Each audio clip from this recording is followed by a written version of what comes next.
Welcome to Leomesis, the path of empowerment. Hello, everybody. This is Krishna Thomas, and today I want to do a brief video on dreams.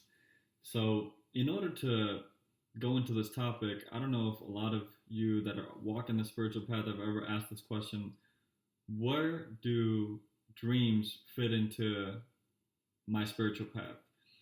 Or how important are dreams in my spiritual path? And the answer is they're pretty important. They're really important. But in order for us to get into this topic, we have to break it down into two specific areas. One is the physical area. So, going into the physical component of dreams, when we close our eyes and we put our head on our pillow, we have two groupings of cells in our brain. One is located in the hypothalamus, and the other is located in the brainstem. So, when these two groupings of cells activate, they cause what is called SWS sleep, so slow wave sleep patterns. This is the first type of sleeping that is activated when these two groupings of cells turn on. When this happens, you're going to go into blackout mode. You're going to lose consciousness. So there's not really much of dreaming that goes on when you're in the SWS mode. But this is really important for your physical body because your muscles really get to rejuvenate and your physical body is kind of restored of its energy in order to get ready for the next day and the craziness that you put it through the day before. So, but it's interesting, the next part of the physical component of dreaming and sleep is the REM sleep, the REM. And this stands for rapid eye movement sleep. So it's pretty crazy because scientists and researchers, even now, we really don't know too much about rapid eye movement sleep, and we don't really know and understand its functions. We do know that this is where majority of the dreams do happen. And again, they're activated by a grouping of cells in our brainstem right after the SWS mode of sleeping. But your brain increases with activity many, many times in comparison to the SWS mode of sleeping and also in the waking state. When this grouping of cells activate in the brainstem with the REM sleep, it paralyzes your muscles. And this is done because obviously your body, you don't want to be acting out what you're dreaming about. So in the REM sleep, this is where majority of our dreams happen. And obviously then we wake up. So so those are the two modes of sleep, and that's the physical component of sleeping. The next part we gotta connect the dots with is with the spiritual aspect of sleeping. In the spiritual aspect of sleeping, there are many different traditions out there. The Kabbalah tradition, in the Hindu tradition, the Islamic tradition. The soul travels somewhere when we sleep. So in the Kabbalah tradition, there is a portion of the soul that stays within the body. Okay, they call this the Tammuz. So your soul leaves out of the body through what is called the astral form. All of us have an astral form. We're born with actually three different types of bodies, but in this video, we're going to go into the astral form. The astral form vibrates at a very different rate than the physical form.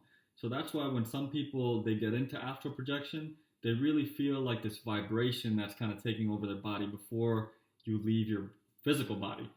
Your astral body vibrates much higher than your physical body. And in doing so, its composition and the denseness of what it is in comparison to the physical body is very different. So when you go into the dream world with dreams, you're relaying a bunch of information from this aspect of your astral body into the different layers of your minds, and then you kind of make use of this information when you wake up. On the spiritual path, we get a whole skew of various dreams. And that depends on where you are on the spiritual path and whether or not you're paying attention to your dreams. The truth is, when you are on the spiritual path, your soul is going to find ways to communicate through you with the subconscious mind, the preconscious mind, the conscious mind, the unconscious mind. And if you're lucky and you get to a certain point of your evolution, your higher mind will also start to communicate with you. That is the goal of any spiritual path, for you to put the effort in and for you to eventually make that connection with your higher mind in order to receive that communication. But dreams are some of the most effective ways that we can establish this bridge of communication from our physical forms to our soul and our higher part of ourselves. So dreams are very, very vital for how we handle our fears, how we handle our blockages. It teaches us about our gifts. Some of us have prophetic vision, so we can experience this in dreams. So a lot of these different aspects of dreams we can go into in a different video. But I wanted to tell you that writing down your dreams is a very important step when you wake up in the middle of the morning. So having a dream journal is, in my opinion, really vital when you wake up in the morning and you're able to write down what you remember from your dreams. Your brain is like a computer. It's like a motherboard. So the amount of information that it can store and release, it varies from person to person in depending on your level of consciousness. Excuse me. So when you meditate and you get deeper on your spiritual path, this bridge is going to increase with your ability to communicate in your dreams. And eventually you'll start to become lucid in your dreams, and you'll learn how to astral travel also. So I hope you enjoyed this video, and if you like the content, I know I'm new to this, but please subscribe to my channel, and please share if you like it, if your heart chooses to do so also. Thank you so much. This is Krishna Thomas, and I'll see you next time.